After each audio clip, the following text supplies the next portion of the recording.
এই ফুটপাতের এই চার দোকানগুলো যদি না থাকতো এই লোকটা এই ডাইন সাইড দিয়ে যাইতে পারতো। এখানে কোনো ফুটপাত নাই। 5 মাস আগে যদি তারা সতর্ক হতো তাহলে আর এগুলো না ঘটতো না। সব নিরাপত্তা জায়গা কোনো জায়গা নেই বর্তমানে। আপনি দেখেন মানুষ যে হাঁটাচলা করবো, ওই লোকটা যদি এই ফুটপাতের এই চার দোকানগুলো যদি না থাকতো এই লোকটা এই ডাইন সাইড দিয়ে যাইতে পারতো। এখানে কোনো ফুটপাত নাই বর্তমানে, যে এত ফুটপাতে হাঁটার মতো কোনো জায়গা নেই। জনসাধারণের চলার কোনো নিরাপত্তার জায়গা নাই রাস্তাঘাটে। সরকারে কী কমু, সরকার 5 লক্ষ টাকা বা 50 লক্ষ টাকা 5 কোটি টাকা দিলে যেই সন্তান তার পিতৃ বাবাকে হারিয়েছে আসবে আসবে আসবে না। তাইলে ওই যে ওই মহিলা বিধবা হয়ে গেল অল্প বয়সে, পিতৃ হারাইল, তাইলে এইটা আপনি 5 লাখ 10 লাখ 1 কোটি টাকা 5 কোটি টাকা জরিমানা দিলে ওর কিচ্ছু হয় না। এই যে একটা পিতৃত্ব হারানোর শোক, এবং এই ছেলেটা আজীবন এতিম থাকবো, এই মেয়েটা এতিম থাকবো, এটা দায়ভার কে নিব কোন?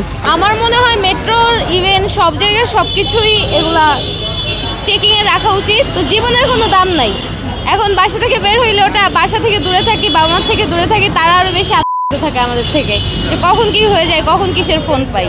5 লাখ টাকা দিবে আর তার পরিবার যদি কেউ থাকে তাহলে তাকে মেট্রো রেলের সরকার একটা চাকরি দিবে। তাহলে এই যদি হয় দেশের অবস্থা, আমাদের মানে সাধারণ যাত্রী যে আমরা পড়তেছি দীর্ঘ 5 মাস আগে সেম একটা কাহিনী এখানে ঘটছিল। ওই যে এই প্লাস থেকে পড়ছে 5 মাস আগে, কিন্তু তারা তখন কোনো সতর্ক হয় নাই। হয়তো এখানে যদি ভালো জিনিস ইউজ করতো তাহলে আর আজকে এই ঘটনাটা ঘটতো না, বা 5 মাস আগে যদি তারা সতর্ক হতো তাহলে আর এই ঘটনা ঘটতো না।